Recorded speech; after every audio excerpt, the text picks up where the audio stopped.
Hello दोस्तों, Ben 10 universe versus Marvel universe के इस एपिसोड में स्वागत है।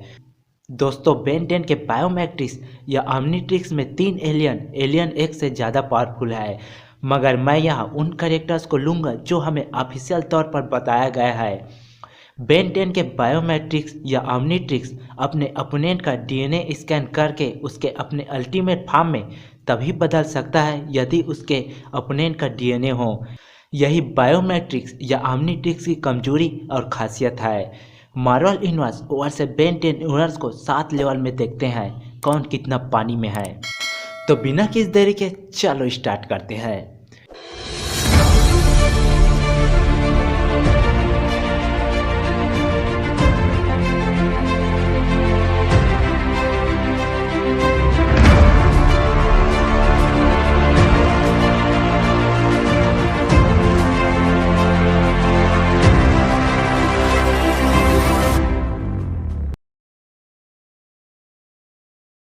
तो पहले बात करते हैं स्ट्रीट लेवल की। इस लेवल में वो कैरेक्टर आते हैं जिनकी पावर लेवल ह्यूमन से थोड़ी ज़्यादा है, जिसमें मार्वल के पास है Daredevil, Luke Cage, Punisher, Iron Fist और मून नाइट जैसे कैरेक्टर हैं।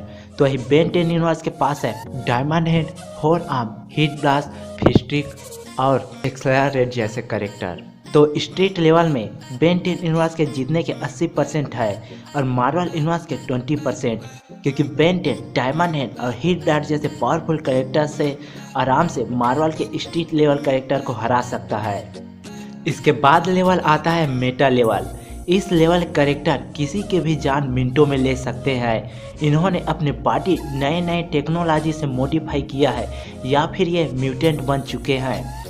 मेटा लेवल में मार्वल कैरेक्टर हैं आयरन मैन, स्पाइडरमैन, नोआ और इसमें पूरे एक्स-मैन और अवेंजर्स की टीम भी आती है। तो दूसरी तरफ बेन 10 यूनिवर्स के पास है अपग्रेड, ह्यूमंगसोर, बिग चील, स्वॉर्म फायर और ग्वेन जैसे कैरेक्टर। तो मेटा लेवल में बेन 10 यूनिवर्स के 70% चांस है जीतने के, तो वही मार्वल यूनिवर्स के 30% चांस है जीतने के। इसके बाद अगला लेवल है हेराल्ड लेवल। इस लेवल कैरेक्टर के पास कई सुपर ह्यूमन स्किल होती है या फिर मैजिकल स्किल से भरे होते हैं। इन कैरेक्टर के पास प्लेनेट तक डिस्ट्रॉय करने की क्षमता होती है। मार्वल के हेराल्ड लेवल के कैरेक्टर हैं Silver Surfer, Molecular Man, Sentry, Apocalypse और स्कारलेट विच फोनिक्स फोर्स के साथ। इस लेवल में बेन 10 के लगभग सभी अल्टीमेट एलियन आते हैं, जैसे अल्टीमेट रिक्चिल, ultimate Chroma Stone, ultimate brain storm और ग्वेन अपने इनोडाइट फार्म में। इस लेवल में बेन 10 यूनिवर्स के 60% चांस है जीतने के, तो ये मार्वल यूनिवर्स के 40% चांस है जीतने के। इसके बाद है अगला लेवल स्काई फादर लेवल। इस लेवल कैरेक्टर गैलेक्सी को नष्ट करने की क्षमता रखते हैं। यहीं से शुरू होता है असली मुकाबला। Dead sea Sentry versus ultimate Kevin 11। Dead sea Sentry अमर है, उसकी पावर लेवल लिमिटलेस है, इसलिए वह अल्टीमेट केविन 11 से आराम से जीतेगा। गैलेक्टस से फाइट करेगा इविल वेबिक।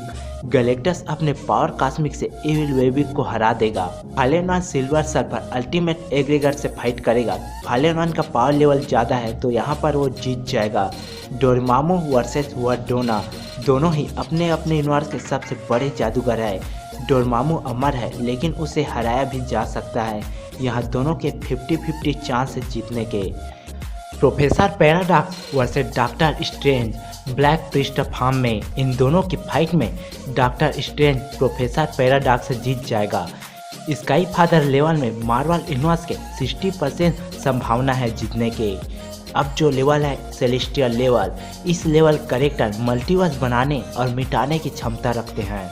बेन 10 ऑमनीवर्स के साले सेलेस्टियल को हराने के लिए मार्वल मल्टीवर्स के सबसे पावरफुल रेस बियॉन्डर्स की आर्मी काफ़ी है। कॉस्मिक इमॉर्टल हल्क और एटॉमिक एक्स में हल्क जीत जाएगा, क्योंकि हल्क इमॉर्टल है और उसके पास वन बिलो ऑल यानी नर्क गॉड की पावर है। घोस्ट राइडर जरथोस के पावर के साथ फाइट करेगा नेलजियन से। नेलजियन भले ही ऑमनीवर्स में सबसे ज़्यादा इंटेलिजेंट है, मगर घोस्ट राइडर को सिर्फ वन एबो ऑल ही मार सकता है। इसका मतलब इस बैटल में घोस्ट राइडर नेलजियन को अपनी हेल फायर की मदद से नष्ट कर देगा। टाइगन versus Abraxas. Abraxas Marvel multiverse में डायमेंशन या मल्टीवर्स दोनों को मिटाने की क्षमता रखता है। यह दोनों में कोई भी जीत सकता है। एलियन एक्स मास्टर कंट्रोल के साथ फाइट करेगा गॉड एम्परर डूम से। इस फाइट में एलियन एक्स के सिर्फ 20% चांस है कि वह गॉड एम्परर डूम से जीत जाए। क्वांटोमिलिया वर्सेस ऑब्लिवियन। क्वांटोमिलिया अपने सबसे पावरफुल हथियार एनाइलार्ज की मदद से भी ऑब्लिवियन के 2 फॉर्म से नहीं जीत सकता है। यह ऑब्लिवियन आराम से जीत जाएगा।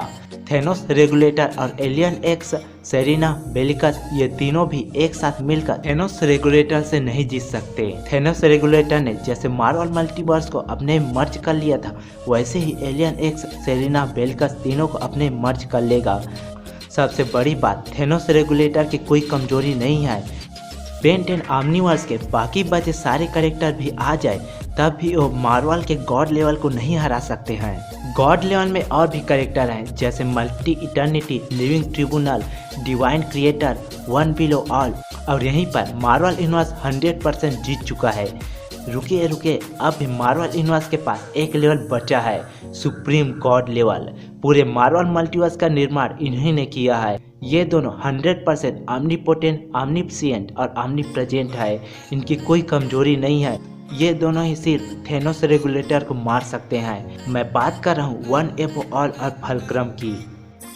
मार्वल यूनिवर्स और बेन 10 यूनिवर्स के मुकाबले में मार्वल यूनिवर्स इसलिए जीत गया क्योंकि मार्वल यूनिवर्स के पास वन एबो ऑल है, जो मार्वल के सुप्रीम बिग गॉड है और टायर 0 दोनों में आते हैं। और दूसरा गॉड द फल्क्रम है। दोनों ही मार्वल यूनिवर्स के सुप्रीम गॉड है और दोनों ही बराबर है। अगर बेन 10 यूनिवर्स में कोई गॉड या टायर 0 कैरेक्टर है तो मुझे कमेंट बॉक्स में ज़रूर बताएं। जिनको डीसी यूनिवर्स वैसे बेन 10 यूनिवर्स के वीडियो देखना चाहते हैं वो आई बटन में क्लिक करके देख सकते हैं। अगर आपको यह वीडियो पसंद आया तो वीडियो को लाइक करें और ज़्यादा से ज़्यादा शेयर करें। वीडियो को पूरा देखने के लिए धन्यवाद। तो मिलते हैं अगले वीडियो में, तब तक के लिए गुड बाय।